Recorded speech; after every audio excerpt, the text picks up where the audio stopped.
The storm outside wasn't half as brutal as the storm inside me. I sat on the cracked leather couch of my one-bedroom apartment, gripping a chipped mug of lukewarm coffee, staring at the dozens of missed calls lighting up my phone screen like a raging alarm.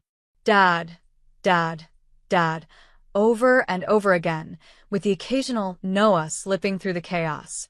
It was like they believed if they just screamed into my device enough, I would magically erase 6 months of silence. 6 months since I walked out. No fights. No theatrics. No teary goodbyes.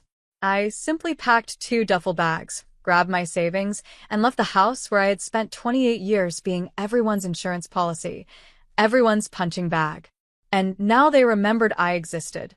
My name's Elena Carter, 28 years old, a financial analyst who once believed that loyalty to family was sacred, until loyalty turned into a noose tightening around my neck. It hadn't always been this way. Or maybe it had, and I just refused to see it. Growing up, I was the quiet one, the fixer. When bills needed paying, I pulled double shifts at the diner after school.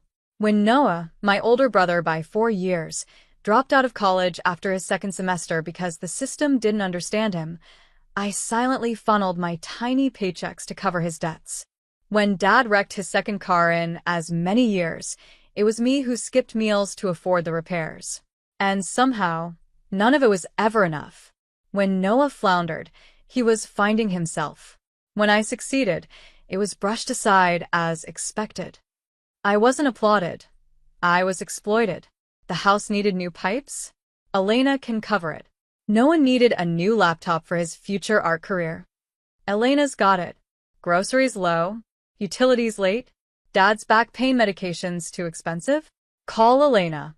Always Elena. But the final straw came on a rain-soaked night, not so different from this one. I had just wired $1,200 to Dad, allegedly to stop the bank from breathing down their necks about foreclosure. My own rent was due in 2 days, but that didn't matter. Family came first, right? At least, that's what I thought, until I stumbled across the truth. Scrolling late at night through public county records on a random impulse, I discovered the Carter house. The one I had been bailing out for almost 2 years, hadn't seen a mortgage payment in months. My money wasn't saving the house. It was saving Noah's weekends in Vegas. It was paying off Dad's new truck. It was buying nights at flashy restaurants where my name never even crossed their minds. I was nothing more than a silent investor in their fantasy lives. And when I stopped paying, when I finally stopped answering calls, stopped bleeding myself dry for people who wouldn't spit on me if I was burning, I became the villain. I could still hear Dad's last voicemail before I blocked his number. You selfish little girl. After everything we've done for you, after all the sacrifices, you owe us. You're a disgrace. You think you're better than us because you got a fancy degree and a little apartment? Don't ever show your face here again if you won't act like a real daughter. There it was. The truth. Laid bare. Not pride. Not love. Debt. I was a walking debt collector to them. And now, as my phone buzzed across the coffee table like a desperate bug trapped under glass, I realized something terrifying. They would never stop until I was drained dry again. The worst part? I wasn't just mourning my family's betrayal. I was mourning the girl I used to be, the one who would have answered that phone. The one who would have driven across town at 2 a.m. in the rain with a bag of groceries and a lump in her throat, just to be told she wasn't enough. Not anymore. The shift in me had started long before night. Slowly, like a tree root cracking the foundation of an old house. Every time I canceled plans because Dad needed a small loan. Every time I lied to friends about why I couldn't travel because something came up, meaning no one needed money for another business investment. Every time I saw that look in my father's eyes, not love, not pride, but expectation. The final blow wasn't the lies. It was realizing that when the money stopped, so did their love. And now they needed me again. Not because they missed me, because they missed the cash. The door to my apartment rattled slightly with the wind, and for a second, I thought about what it would feel like to open it, to let Dad in, to let them all in again. I didn't move. Instead, I wrapped my arms tightly around my own body and whispered to the storm, not this time. Not this time. The first few weeks after I cut ties with my family felt like trying to breathe after drowning. Painful, desperate, messy. I worked long hours at Monarch Financial Consulting, clinging to the only thing that was mine, my career. By day, I wore sharp suits and flashed polished smiles for clients seeking investment advice. By night, I sat alone at my tiny dining table, eating cheap takeout and wondering why loneliness sometimes felt heavier than betrayal. But even broken things can dream. In the empty space my family left behind, I started to build a life, or tried to. I joined a local running club on Saturdays. I signed up for weekend classes in real estate finance. I even let myself flirt back when a client from a neighboring firm, Liam Harrington, started showing up with casual smiles and terrible coffee. Liam was magnetic. Not movie star handsome, but charming in the way that made you want to lean closer. A boyish laugh, deep green eyes, and a way of making the world seem less cruel. For once, someone was looking at me, not for what I could provide, not for what I could sacrifice, but for who I was. Or so I thought. It started simple. Late-night texts. Inside jokes passed during boring conferences. Coffee dates that bled into dinners. His touch was careful at first, a hand at the small of my back, a brush of fingers against mine, until the night he kissed me in the rain after a corporate gala, and the world tilted on its axis. I was reckless. God, I was reckless. For once in my life, I let my heart outrun my head. But hearts are traitorous things. 3 months into whatever we were, when I had started imagining real futures, shared apartments, weekend trips, it happened. I found out. Not by accident. Not through some tragic confession. No, it was deliberate. A betrayal served cold and sharp. I had left my jacket in Liam's car after a late dinner. I went back the next afternoon to grab it, half smiling to myself like some naive girl in a coming-of-age movie.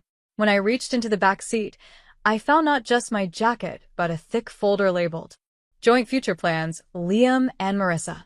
At first, my brain couldn't process it. Then I flipped open the folder. Photos. Applications. Signed agreements for a mortgage. Plans to move into a newly purchased townhome, under both their names. Marissa.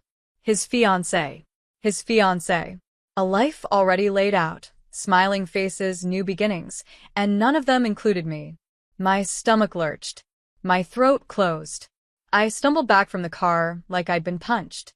The cold February air bit into my skin, but it was nothing compared to the ice that flooded my veins. I didn't confront him immediately. I needed time. I needed clarity. I needed revenge, not the childish, screaming kind, but something colder. Sharper.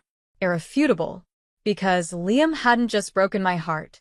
He had shattered the last naive piece of me that believed love meant loyalty. And loyalty was a currency I could no longer afford to waste. That night, I sat at my kitchen table, trembling from rage and cold, sketching out plans like a war general. If Liam wanted to play games, I was done playing fair. I started with small steps. Discipline. I pulled back emotionally, quietly. No more answering every text immediately. No more soft laughs at his stupid jokes. No more desperate hope clawing at my chest. I became neutral. Distant. Unreachable. Exactly what he deserved. Meanwhile, at work, I put in extra hours. I picked up a few discrete side projects. I built something stronger than love, leverage. Because here's the thing Liam never knew. While he charmed his way through corporate ladders and backstabbed his way into 2 women's lives, he had one fatal weakness: greed. And I was very, very good at finding cracks in financial armor. It took less than 6 weeks for me to discover the first one, a series of misfiled client reports under his name, suggesting shady insider tips passed quietly at happy hours and golf trips. Not enough to get him arrested. Plenty enough to ruin his career. All it would take was one carefully dropped file to the right compliance officer, and Liam Harrington would go from rising star to disgraced consultant faster than he could say, "It wasn't me." But I wasn't finished. No, I wanted him to feel it. The slow unraveling, the helplessness, The gut-wrenching fear of watching your carefully built world collapse. The same way I had felt, standing beside his stupid car, clutching a folder full of dreams that had never included me. And when I delivered the final blow, I wanted him to know exactly who had cut the strings. The next 2 weeks, I lived 2 lives. By day, I smiled politely at Liam's casual texts, letting him think I was still his, still the foolish girl waiting for crumbs. By night, I became something else entirely, a quiet, methodical storm, moving pieces he never even noticed. I sent the anonymous file about Liam's shady dealings to Monarch's compliance department. No signature. No trace. The first crack appeared quickly. A random audit. A forced leave of absence. A mandatory review of his clients' portfolios. And Liam didn't even see it coming. Meanwhile, I went about my life as if everything was normal, worked my shifts, ran at the park, smiled at the coffee shop cashier. It was almost frightening how easy it was, how detached I felt. The more I detached from Liam, the clearer everything else became too. Like Dad's sudden flood of messages. After months of silence, he resurfaced in my inbox, a bitter, desperate symphony of blame. You selfish girl. You think your little apartment makes you better than family? You're the reason we're drowning. If you had any decency, you'd be wiring money already. No apology. No acknowledgement. Just demands. Typical. Then the final blow came, and not from Liam. One evening, while I was sorting documents at work, an email popped up, a foreclosure notice. Not sent to me directly, but accidentally forwarded from Dad's old email, one I had helped him set up years ago. The family home was being repossessed. Despite all the money I had funneled into that black hole for years, despite sacrificing my dreams, it was gone. They hadn't even tried to save it after I left. They had just let it rot. And now, my father had the audacity to leave me a voicemail, screaming, "You ruined this family. Your mother's ashamed of you. Noah's lost. We needed you. And you chose yourself over us." I listened once. Deleted it. The strange thing? I didn't feel guilt anymore. I felt free. For the first time, I saw clearly. I hadn't abandoned them. I had finally saved myself. That same week, Liam's life fully cracked. The firm suspended him indefinitely. Clients demanded explanations. Rumors spread like wildfire. Insider trading, dishonesty, breach of trust. And still, he texted me clueless. "Miss you. Let's get dinner soon. Got some stuff at work, but it'll blow over."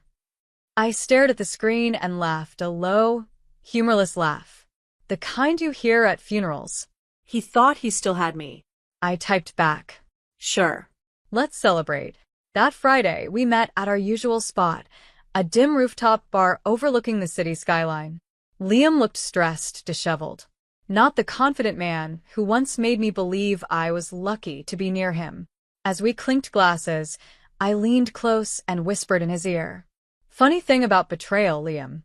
It never stays hidden for long." He blinked, confused, still trying to smile. I just smiled wider, stood up and walked away. Never looked back. Not when he called my name. Not when he chased after me onto the street. Not when he realized, finally, that everything slipping away from him started with me. The fallout was faster than I expected.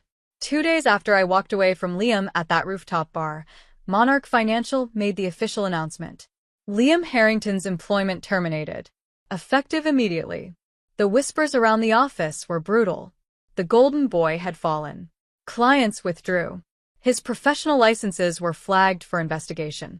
His personal reputation? Shattered. And me? I watched it all unfold with a cold, detached calmness. I didn't feel triumphant. I didn't feel guilty either. I felt finished. For once in my life, the person who used me didn't get away with it. And Liam wasn't the only one facing consequences. Back home, the Carter family's kingdom crumbled. The foreclosure became public record. The town talked, whispered about Richard Carter and his reckless spending, his son Noah's creative career that never paid a bill, the daughter who walked away and let them fall. Dad left me one more voicemail, a pathetic, broken version of the man who once screamed at me like I was nothing. We're leaving town. Happy now? You turned your back on your own blood. I hope you're proud of yourself. I didn't respond. Because here's the truth no one tells you. Sometimes walking away isn't weakness. Sometimes it's the strongest, bravest thing you can do. I spent that Sunday cleaning my apartment, windows open, fresh air pouring in. I wasn't crying. I wasn't mourning. I was building something new, quietly, fiercely. I went through my bank statements. No more emergency wire transfers draining me dry. I opened a new savings account. Started putting away money, every paycheck. Not for anyone else. Not for some rainy day when Dad or Noah decided to burn down their own lives again. For me. The next few months passed in a strange haze, rebuilding myself without even realizing it. I enrolled in a business course, started training for a half marathon, took myself out to coffee shops on Saturday mornings just to sit and read, enjoying the sweet, delicious quiet that used to terrify me. And one golden afternoon in late spring, while walking through a local street fair, I stumbled upon a booth selling handmade journals. A sign caught my eye. Build the life you were brave enough to dream about. I bought one. That night, I sat by the window, soft city lights glittering outside, and I wrote 3 simple goals. Buy my own home. Start my own financial consultancy. Never let guilt control my life again. Not for Dad. Not for Noah. Not for anyone who saw me as a wallet first and a daughter second. It was strange, feeling the roots of my own life starting to dig deep, steadying me. No more survival. Real living. 3 months later, I stood outside a small, sunlit townhouse mine. No cosigner. No loans from family. No invisible chains. Just mine. As I turned the key, a familiar number flashed on my phone. Noah. I almost ignored it. Almost. But something in me wanted the final nail in the coffin. I answered, holding the phone loosely. Elena, it's me. Noah's voice was strained, desperate. I need a place to crash. Things got bad. Dad's drinking. Mom's sick. Please. Just for a little while. There it was. The cycle. Trying to restart. I leaned against the doorframe, letting the sunlight warm my face. I'm sorry, Noah, I said calmly. But I don't have a place for you. Not anymore. A pause. Then venom. You're heartless. We're your family. I smiled sadly. Family protects you, Noah. Not drains you. I hung up before he could answer. And for the first time in my life, I didn't feel guilty. I felt alive. I opened the door to my new home, stepped inside, and shut the past behind me. Not in anger. Not in revenge. In peace. Real peace. David Sullivan adjusted his tie, his hands trembling ever so slightly, but his mind was sharp. The deal on the table today wasn't just any deal. It was the one that could skyrocket his company into untouchable heights. Across from him, his best friend and business partner, Ryan, was already seated, scrolling casually on his phone as if the weight of their success didn't rest on this very moment. David's stomach churned with a mix of excitement and anxiety. He excused himself to the restroom, leaving Ryan at the table. The atmosphere of the luxurious cafe was lively, the air filled with the clinking of cutlery and muted conversations of the wealthy patrons. But as soon as David was out of earshot, something sinister unfolded. Emily, a waitress with quiet diligence, approached to refill Ryan's water. She wasn't in the habit of paying attention to what the patrons said, but today her ears caught words that froze her in place. Ryan's tone was low and deliberate as he spoke into his phone. Yeah, everything's set, Ryan muttered. David has no clue. Once this deal goes through, the company's mine. By the time he realizes what's happened, he'll be out in the cold. Emily nearly spilled the water pitcher as her breath hitched. Her heart raced, her instincts screaming at her to intervene. But what could she do? She was just a waitress, a bystander in the world of power and wealth. Yet, she couldn't shake the urgency of what she'd overheard. Ryan, the man David trusted most, was plotting a brutal betrayal. David returned to the table moments later, oblivious to the storm brewing beneath the surface. Ryan greeted him with a smile so convincing, it would have fooled anyone. Anyone except Emily, who stood at the edge of the room, her hands shaking as she wrestled with a decision. Should she stay silent and carry on with her day? Or should she risk everything to warn a stranger? Emily clenched her fists, her mind racing. She didn't belong in their world. These people, with their designer suits and power-laden conversations, were far removed from her own life. But she couldn't unhear what she'd heard. Something about David's unguarded, trusting demeanor made her stomach twist with guilt at the thought of letting him walk into a trap. She watched as Ryan stood up to take a call outside, leaving David alone at the table, flipping through the contract before him. This was her moment. Her legs felt like lead as she approached him, her voice a whisper as she said, "Excuse me, Mr. Sullivan." David looked up, surprised. His brows furrowed slightly, but his tone was polite. "Yes." Emily hesitated, her heart thudding against her ribs. This man didn't know her, and she had no real proof to back her claim. But she had to try. "I don't want to overstep, but I overheard something. Something about your partner, Ryan." David's expression softened, but there was also a trace of confusion. "Go on," he said cautiously. Emily leaned in slightly, lowering her voice. "I think he's planning to betray you. He was on the phone just now. He said once the deal is done, everything will be his." The words hit David like a gut punch. He blinked, trying to process what she just said. "That's impossible. You must have misunderstood." "I didn't," Emily said firmly, her voice trembling slightly. "I know I'm just a waitress, and this might sound crazy, but I could not tell you. He said you wouldn't see it coming." David leaned back, his mind racing. The room seemed to tilt ever so slightly. This was Ryan, his best friend since college, the man who'd stood by him through sleepless nights and ruthless boardroom battles. The thought of betrayal was unfathomable. But there was something in Emily's earnestness that planted a seed of doubt. "Thank you," he said after a long pause. I'll look into it." Emily nodded, relief washing over her face as she stepped back. She glanced nervously toward the door, where Ryan was still outside, pacing on his phone. She'd done her part, but the weight of her revelation lingered as David's expression hardened.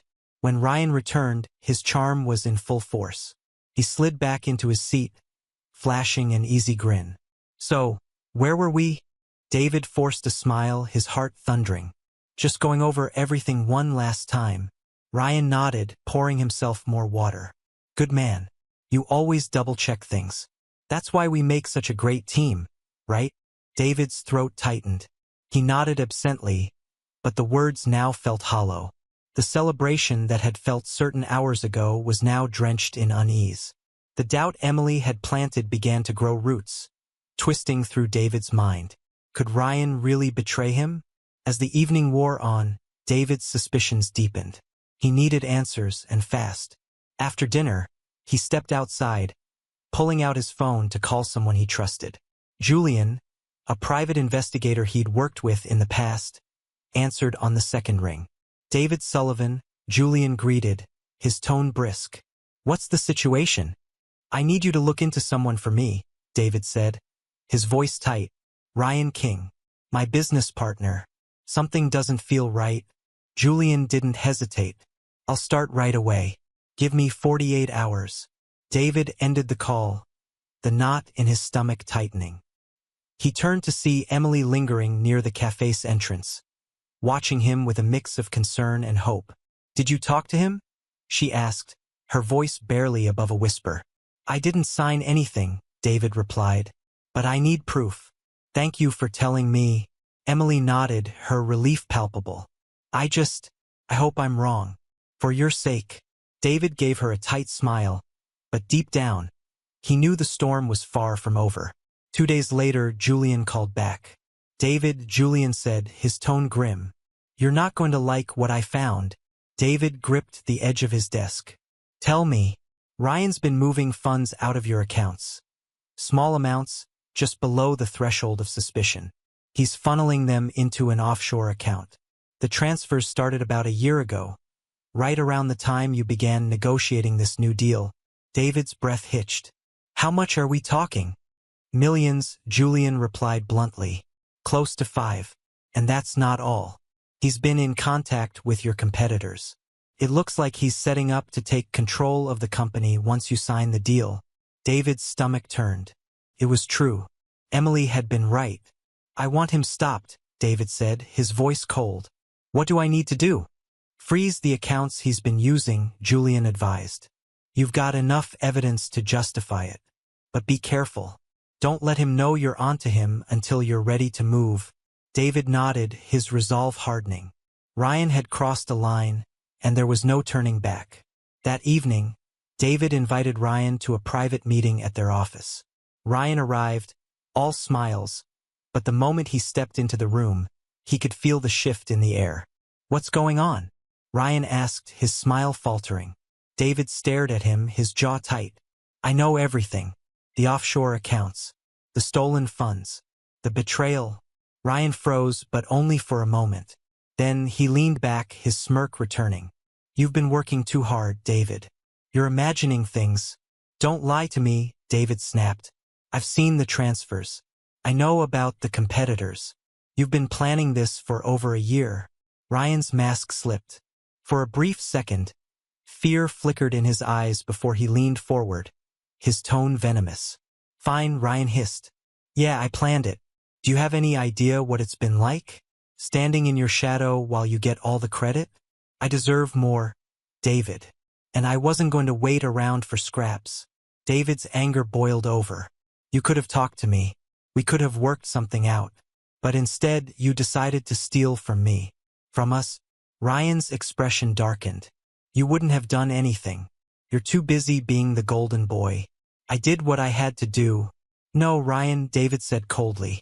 You didn't have to do this. And now you're done. The accounts are frozen. The evidence is in my hands. It's over. Ryan's face twisted with rage. You think you've won? This isn't over, David. I'll make sure you regret this. David stood his ground. Get out of my sight. As Ryan stormed out, David felt a wave of emotions. Anger, sadness, betrayal. But there was also relief. He caught Ryan before it was too late. David stood in the empty office, the echo of Ryan's threats ringing in his ears. He had fought too hard, built too much to let it all crumble now. The betrayal burned deeply, but the confrontation had steeled his resolve. Ryan was out of the picture, but the aftermath was far from over. David turned to his phone and made a call. Within minutes, his legal team was mobilized. They would ensure the company's accounts were secured, all ties with Ryan severed, and the stolen funds recovered. Yet, even with the financial safeguards in place, David couldn't shake the sting of betrayal from someone he had considered family. The next morning, David arrived at the office to find Emily waiting near his door. She looked hesitant, clutching a small notebook against her chest. Emily, he greeted, his voice softer than usual. Hi, Mr. Sullivan, she replied nervously. I just wanted to check in. After everything that happened. Are you okay? David paused, genuinely touched by her concern. I'm getting there. Thanks to you, I caught this in time. Emily shifted on her feet. I'm glad I could help. But, is it really over? I mean, people like him don't just give up. David nodded slowly. You're right. Ryan's dangerous and he's not done. But I'm ready for him now.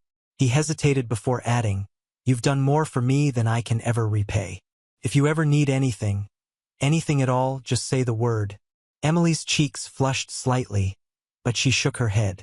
You don't owe me anything. I just did what I thought was right. David offered a faint smile.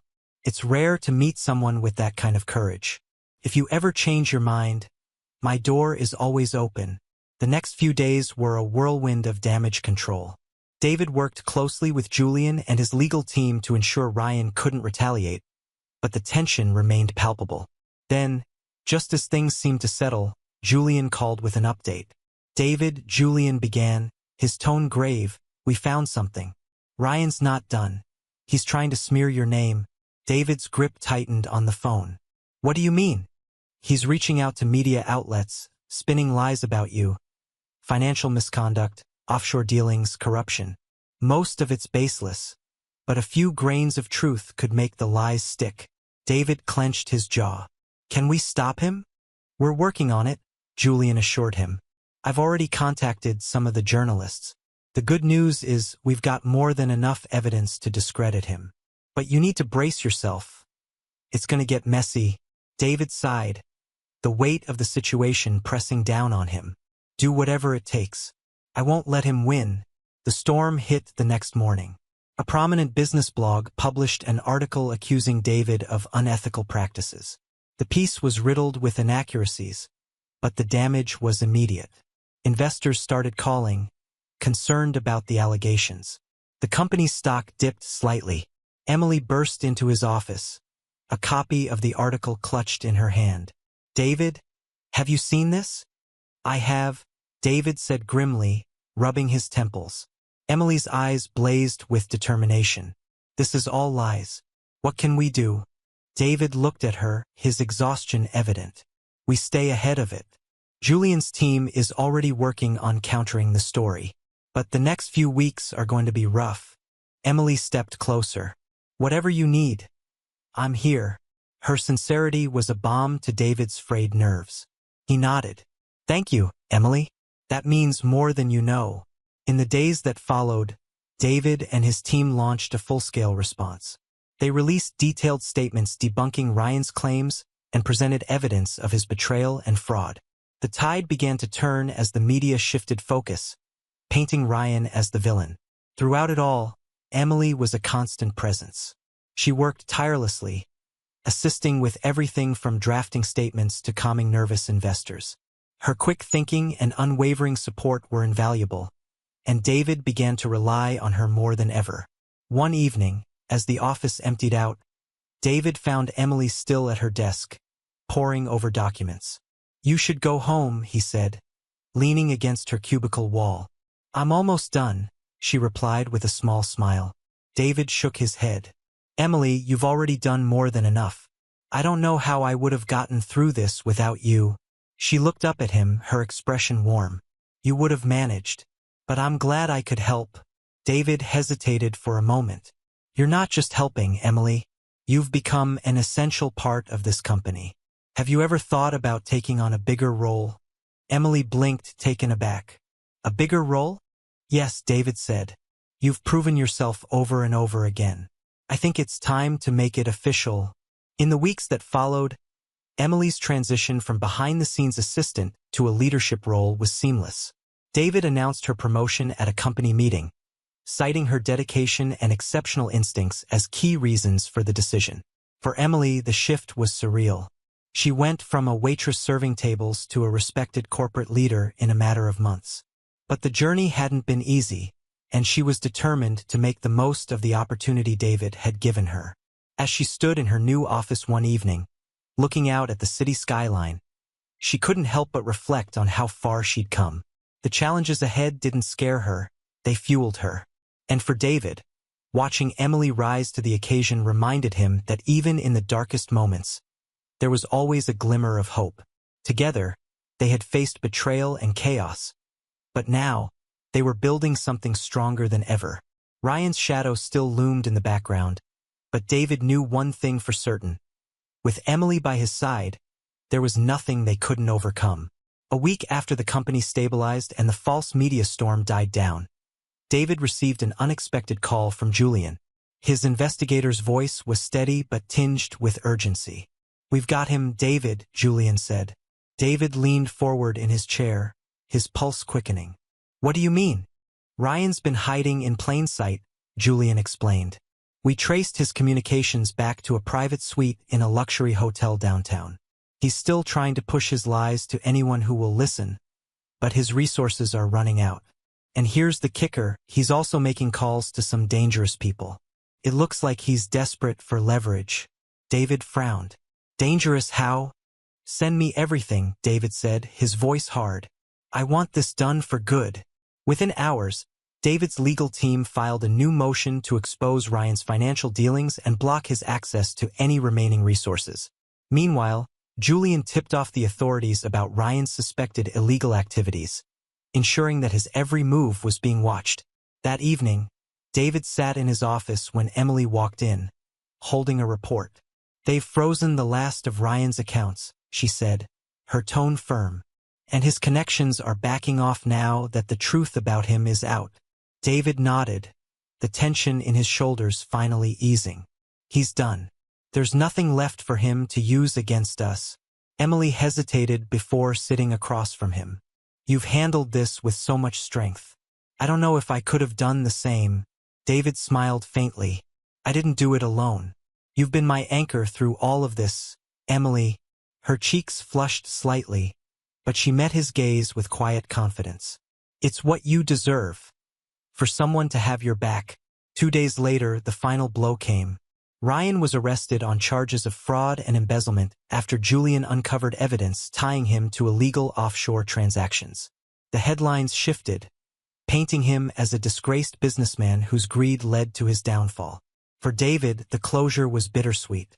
Ryan had been a friend once, and the betrayal still stung, but justice had been served. At the company's next meeting, David addressed the entire staff. "We've been through challenges that could have broken us," he said, his voice strong. "But we came out stronger because of people like Emily, who remind us of what integrity and loyalty truly mean."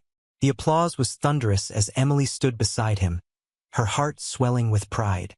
As weeks turned into months, Emily continued to thrive in her leadership role, proving herself indispensable to the company. And for David, watching her succeed was a reminder that even in the darkest times, hope and resilience could lead to something extraordinary. In the end, they weren't just rebuilding the company. They were forging a new legacy together. The storm was over, and the future was theirs to shape. It all started with a gust of wind that blew open the door of the tiny cafe, causing heads to turn. Amelia stepped inside, clutching her coat tightly against the cold. Her heart pounded as she scanned the room, her nerves threatening to get the better of her. She wasn't sure what to expect from this blind date. Her best friend Leah had set it up, insisting it would be fun, a change of pace for her. Amelia spotted a table near the center of the cafe with a lone man sitting at it, engrossed in his phone. Assuming it was him, she squared her shoulders and approached.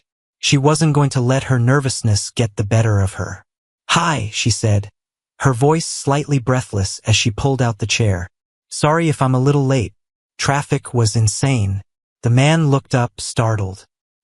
He had piercing green eyes, and his expression shifted from confusion to surprise. "Oh," he said, setting his phone down. "You must be Amelia," she offered quickly, smiling nervously. "Leah probably told you about me." He hesitated for a moment, his gaze studying her carefully. "Right, Amelia? Of course." He gestured for her to sit, and she did, her cheeks warming under his intense stare. They began talking, and Amelia couldn't help but notice that he seemed different from what she had imagined. He wasn't overly friendly, but his voice carried an air of authority and charm. As the conversation continued, she found herself oddly drawn to him, even though something about the situation felt slightly off. When the waiter came to take their orders, the man looked up with a smirk. "Order whatever you like," he said, his tone casual yet commanding. Amelia glanced at the menu, flustered. "Oh, I don't need anything too fancy," she said, trying to keep her nerves in check. "Trust me," he said, leaning back in his chair. "You deserve to enjoy yourself." She felt her cheeks flush again, her embarrassment mingling with intrigue. Something about him felt out of place, a strange magnetism that she couldn't ignore. Still, she brushed it off. Leah had said this blind date would be memorable, and maybe this was just what she needed. The conversation became surprisingly easy as they talked about hobbies, work, and little things that made them laugh. Despite his initial aloofness, he started opening up, sharing witty anecdotes and teasing her about her quirky habits. Amelia found herself laughing more than she had in weeks, her initial nervousness melting away. But as the date progressed, there were moments when she caught him staring at her, his expression unreadable. It sent a shiver down her spine, though she couldn't tell if it was from unease or attraction. Finally, after nearly an hour, he leaned forward and rested his elbows on the table. So, Amelia, he began, his voice soft but steady. What brings you to something like this? A blind date, I mean. She hesitated, fiddling with her napkin. I guess I just wanted to try something new, she admitted. Life's been a little complicated lately. Complicated how? He asked, his green eyes locking onto hers. Her chest tightened under his gaze. Just, money struggles, job hunting, normal stuff. She forced a small laugh, hoping to lighten the mood. He didn't laugh. Instead, his expression grew darker, more contemplative. And you're here, sitting across from me, trying to find a moment of escape? His words hit a little too close to home, but she nodded. I guess so. He leaned back, his demeanor shifting again. Interesting. Before she could ask what he meant, another man approached the table. He was tall, sharply dressed, and had a commanding presence. Amelia looked up, confused, as the stranger leaned down to whisper something in her date's ear. The green-eyed man's expression tightened, and he gave a small nod. I'll be right back, he said, standing abruptly. Stay here. Amelia blinked, startled by the sudden change in his tone. Is everything okay? She asked. It's fine, he said, but his curt reply didn't ease her concern. He walked off with the sharply dressed man, leaving her alone at the table. As she waited, Amelia's thoughts raced. Who was this guy, really? He had a mysterious air about him, and now this strange interruption was adding to the puzzle. She glanced around the cafe, feeling increasingly out of place. Her stomach churned with unease. Minutes later, he returned, his expression unreadable. He sat down without a word, and Amelia couldn't help but blurt out, Is everything all right? You seem different. He hesitated, then let out a long breath. I wasn't expecting this, he said cryptically. Expecting what? She pressed, her anxiety mounting. You, he said, his eyes locking onto hers again. I wasn't expecting someone like you. Her heart skipped a beat at the intensity in his voice. What's that supposed to mean? She asked, her voice trembling slightly. He leaned forward again, his expression softer this time. Amelia, I need to tell you something, but I'm not sure how you're going to react. She swallowed hard, her pulse racing. What is it? Before he could answer, a commotion erupted near the cafe's entrance. Amelia turned to see a group of men in suits entering, their eyes scanning the room. Her date's expression darkened instantly, and he stood up abruptly. Come with me, he said, grabbing her hand. What's going on? She asked, panic rising in her chest. No time to explain, he said, pulling her towards the back exit. Trust me. Despite her fear, she followed him, her heart pounding as they slipped out of the cafe and into the alleyway behind it. The cold air bit at her skin, but she barely noticed as she tried to process what was happening. Who are those men? What's going on? She demanded. He stopped and turned to face her, his expression serious. Amelia, there's something you need to know. My name isn't Eric, and I'm not just some guy on a blind date. My real name is Lucas, and let's just say my life is a little more complicated than yours. Her mind spun as she tried to make sense of his words. What are you talking about? Who are you, really? Let's just say I come from a world where people don't play fair, he said, his voice heavy with meaning. Those men back there? They're part of that world, and they're not exactly friendly. Amelia's stomach churned as the pieces started to fall into place. Are you in danger? Am I in danger? Lucas hesitated, then nodded. Yes, but I promise. I'll do everything I can to keep you safe. She stared at him, her emotions a whirlwind of fear, confusion, and something else. Something she couldn't quite name. Despite the chaos, she felt an inexplicable pull towards him. A sense that he was someone she could trust, even if she didn't understand why. What do we do now? She asked, her voice barely above a whisper. Lucas's jaw tightened. We run. And with that, he took her hand again, leading her into the dark, twisting alleyways as the sound of footsteps and shouts echoed behind them. Amelia's breath came in sharp gasps as they darted through the labyrinth of narrow alleyways. The cold air bit at her lungs, and the pounding of her heart echoed in her ears. Lucas's grip on her hand was firm, guiding her with precision as though he knew the city's hidden pathways by heart. "Where are we going?" she managed to gasp between breaths. "Somewhere safe," Lucas said, glancing back over his shoulder. His green eyes burned with intensity, a stark contrast to the fear coursing through her veins. "We just need to keep moving." The shouts behind them grew louder, closer. Amelia's legs burned, but she didn't dare slow down. Lucas led her around another corner, through a cluttered courtyard, and into what appeared to be an abandoned building. He pushed the door open and quickly pulled her inside, shutting it behind them with a quiet but decisive click. "Stay quiet," he whispered, pressing a finger to his lips. His chest heaved with exertion, but his expression remained calm and calculated. Amelia nodded, her back pressed against the cold, damp wall as she tried to steady her breathing. The building smelled of mildew and decay, and the dim light barely illuminated their surroundings. Lucas peeked through a crack in the boarded-up window, his jaw tight. "What's happening?" Amelia finally whispered, her voice trembling. "Who are those men, and why are they after you?" Lucas turned to her, his expression softening ever so slightly. "They're after me because of who I am, or rather what I represent." "That's not an answer," she said, her frustration momentarily outweighing her fear. "You owe me an explanation. You dragged me into this." He let out a heavy sigh, running a hand through his dark hair. "All right, but you're not going to like it. Try me," she said, crossing her arms even though her legs were still shaking. Lucas leaned against the wall, his gaze distant. "I'm not just some guy.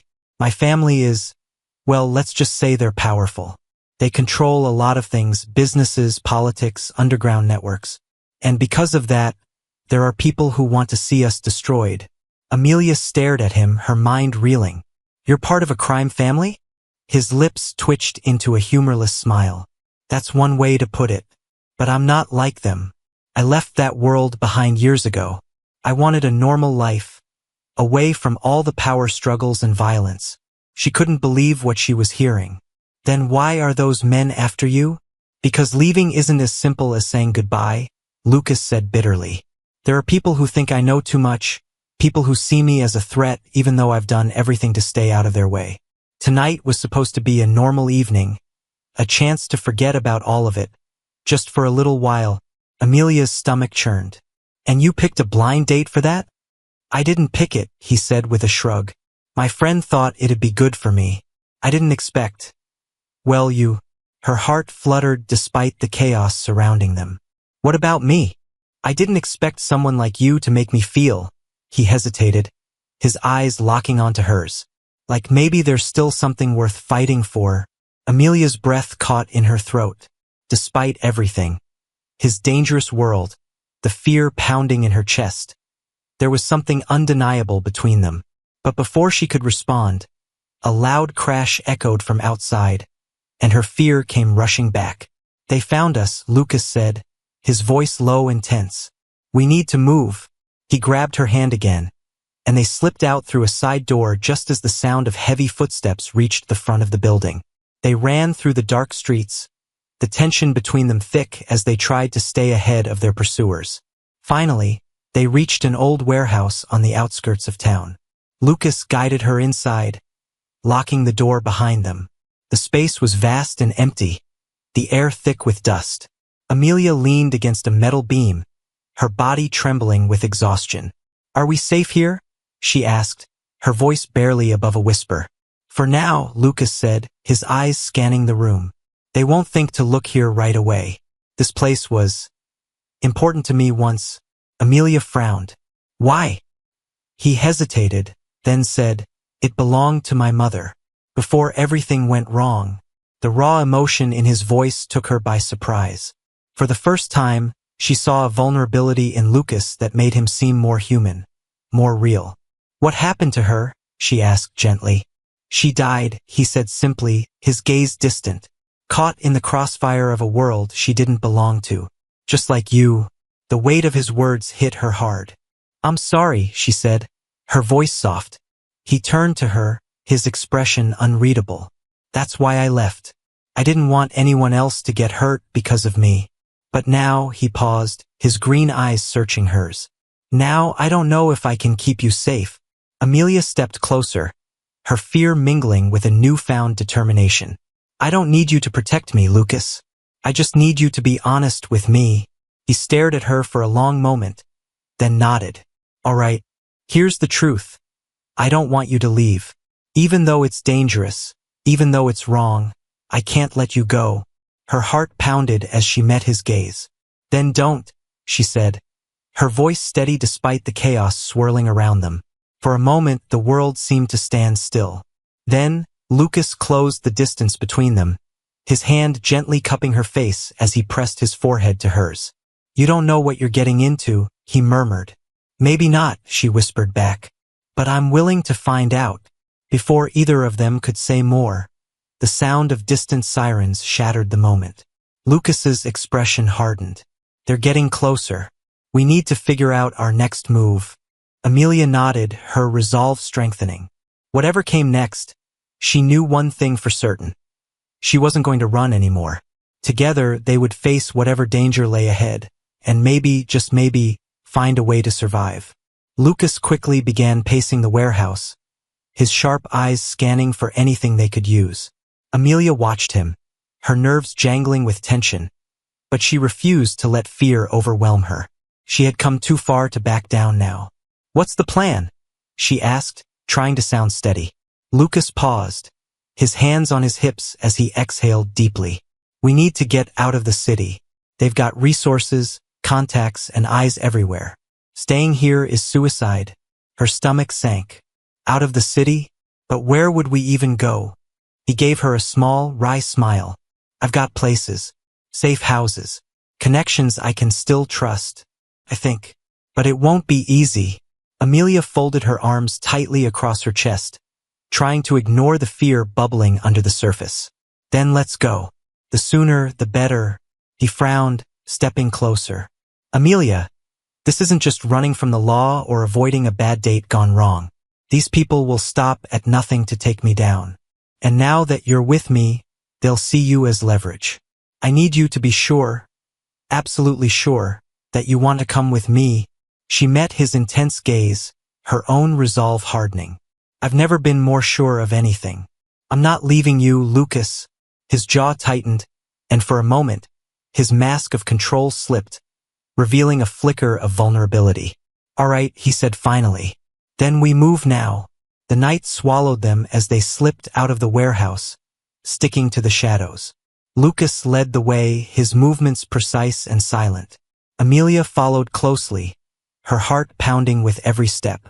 They avoided main streets, cutting through back alleys and quiet neighborhoods, until they reached a nondescript black SUV parked under the cover of a large tree. Lucas opened the passenger door for her, his expression unreadable. Get in. She climbed inside, her nerves spiking as he slid into the driver's seat. He started the engine, the low rumble almost deafening in the tense silence. This car's clean, he said, as if reading her thoughts. No trackers. We should have a head start. As they pulled onto the dark road, Amelia couldn't help but glance over at him. Where are we going? There's a cabin about 3 hours north, Lucas replied, his voice low and steady. It's isolated, off the grid. We can regroup there, figure out our next steps. The weight of the situation pressed down on her. Lucas, do you think we'll ever be safe? He glanced at her, his expression softening. I don't know, but I'll do everything in my power to make sure you are. The sincerity in his voice sent a shiver through her. Despite the danger, despite everything she didn't know about him, she believed him. The drive was quiet, tense, and surreal. The city lights faded into darkness as they headed deeper into the countryside. Amelia found herself staring out the window, her mind racing with questions. Who exactly was Lucas? What had she gotten herself into? And why, despite the chaos, did she feel so drawn to him? Her thoughts were interrupted when Lucas suddenly slowed the car, pulling onto the shoulder of the deserted road. He killed the engine and turned to her, his expression serious. What's wrong? She asked, her pulse spiking. I think we're being followed, he said grimly. Amelia's blood ran cold. What do we do? Lucas reached under his seat and pulled out a sleek black pistol, checking the chamber with practiced ease.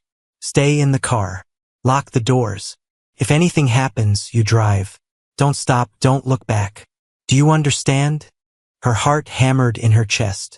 Lucas, no, you can't. Amelia, he said firmly, his green eyes blazing. This isn't up for debate. Stay here.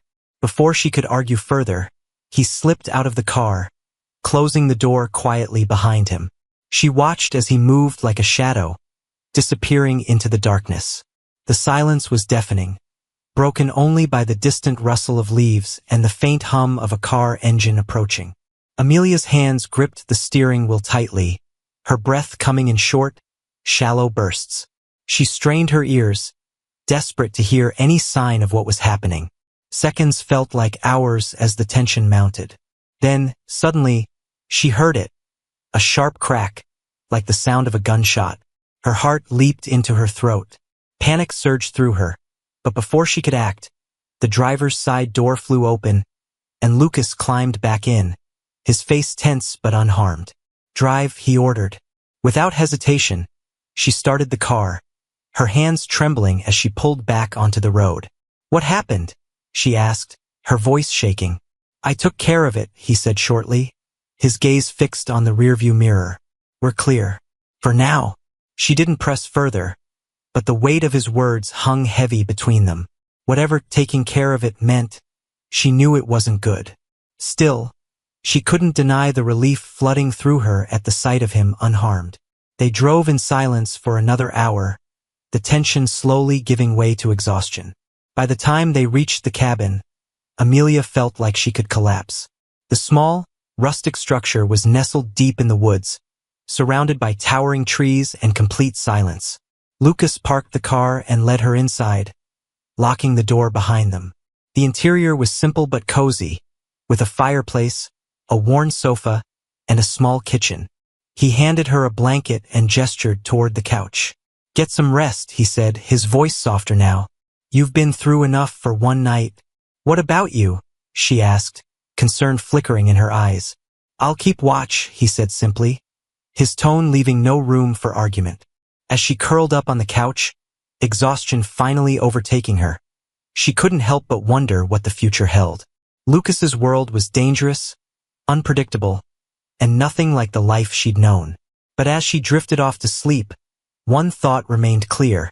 She wasn't going to abandon him. Not now. Not ever. The fire crackled softly in the cabin, its warmth pushing back the chill of the night. Amelia woke to find Lucas sitting in a chair by the window, the gun resting in his lap. His eyes were distant, scanning the dark woods outside. For a moment, she just watched him, the weight of the night settling heavily on her. You didn't sleep, she said, her voice hoarse. He glanced at her, a faint smile tugging at his lips. Didn't have the luxury. She sat up, wrapping the blanket around her shoulders. You can't keep doing this. You can't shoulder all of this on your own. Lucas looked at her, his green eyes weary but filled with something she couldn't quite place. I've been doing this my whole life, Amelia. Protecting the people I care about. It's just what I know. The vulnerability in his voice caught her off guard. For all his strength and confidence, Lucas was just a man, flawed, burdened, and trying to do the right thing in a world that seemed determined to pull him under. She stood and crossed the room, sitting on the arm of his chair. You don't have to do it alone anymore, she said softly. I'm here. We'll figure it out together. He stared at her, his expression unreadable. You say that now. But if you really knew me, if you knew everything I've done. I don't care, she interrupted, her voice firm. Whatever you've done, whoever you were, it doesn't matter to me. What matters is who you are now. And the man sitting in front of me is someone worth fighting for. His breath hitched, and for a moment, she thought he might argue. But then he reached up, his hand cupping her cheek. You have no idea what you've gotten yourself into, he said, his voice low. Maybe not, she admitted. But I don't care. The next morning, Lucas had a plan. He explained it to Amelia over a quick breakfast of canned food and coffee. They would leave the cabin before sunrise and head to a remote airfield where a trusted contact could get them out of the country. It was risky, but it was their best shot at disappearing completely. As they packed the car, Amelia noticed how calm Lucas seemed, even as danger loomed over them. She admired his resilience, though it worried her how much weight he carried.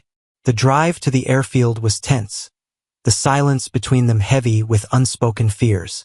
Lucas's eyes flicked constantly to the rearview mirror, his body taut with readiness. Amelia clutched her seatbelt, her mind racing with possibilities of what could go wrong. But when they arrived at the airfield, the sight of the small private plane waiting for them brought a wave of relief.